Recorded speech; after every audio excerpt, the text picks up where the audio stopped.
Hey folks, I haven't done a video in a long time. Finally getting back to putting the 493 back together here. New pistons are in it, so it's down to about 10.1 to 1 compression. Should run better with a smaller cam, but you got to drop the cylinder pressure to not detonate, right? With this tighter cam, lobe separation and duration and stuff, you can build more cylinder pressure at low RPM. So, but also, when degreeing this cam, if you don't have a certain tool to make your life easier, you know, shit can cause issues. So for a while I tried to degree cam just using your crank bolt, but the problem is most degree wheels aren't tight enough on your crank bolt. So I got searching around to find so I could get a nice accurate degreeing, like not having to try to keep that centered on the bolt. This tool takes care of that. This 4799 Comp Cams crank socket. It's got 3 keyways. Fits right on here. Now I did have to file the top of my keyway a hair because it was scrubbing pretty hard inside there. See that mark it was leaving. It doesn't go on the keyway as super deep. It's only an inch, exactly an inch deep. But it's good enough, you know. It's good enough to spin this. You don't have any load on it and stuff. You're not really cranking on it. I'm not going to tighten down the little this guy.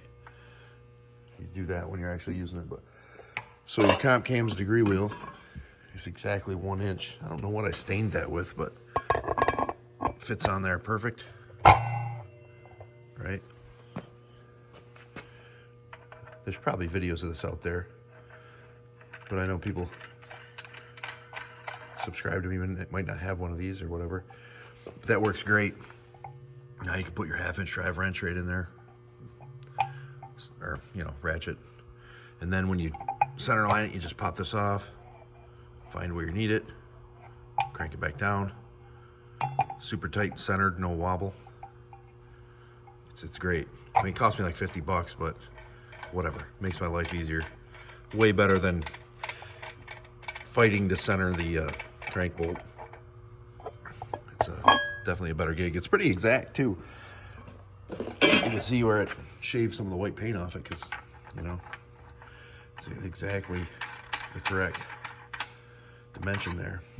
But yeah, this thing's pretty high quality too. It's heavy steel. Not some chintzy aluminum thing that's gonna get destroyed. Yeah, so good tool. If you're doing, these guys, I suggest buying that. And also,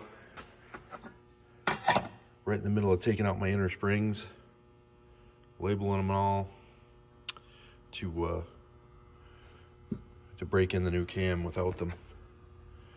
I don't have a valve spring tool heavy duty enough for these valve springs, so I'm using this old Mancini in-car tool, which definitely wouldn't work in my car for sure. Maybe if I took out the brake master cylinder, I don't know.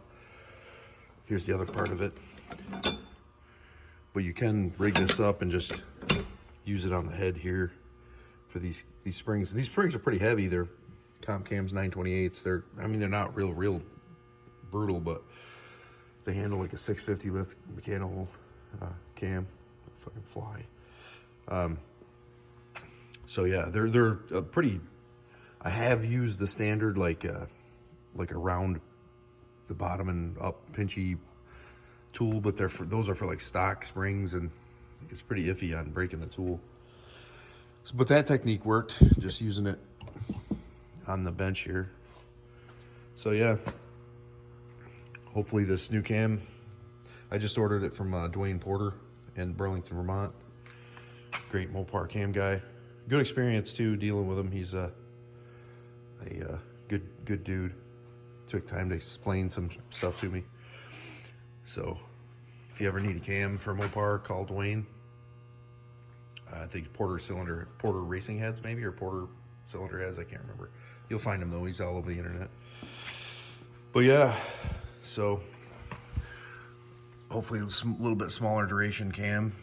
a little bit less lift and a different lobe separation angle will make this thing be a little more responsive on the street for me and a little bit funner to drive. All right. Have a good time. Later.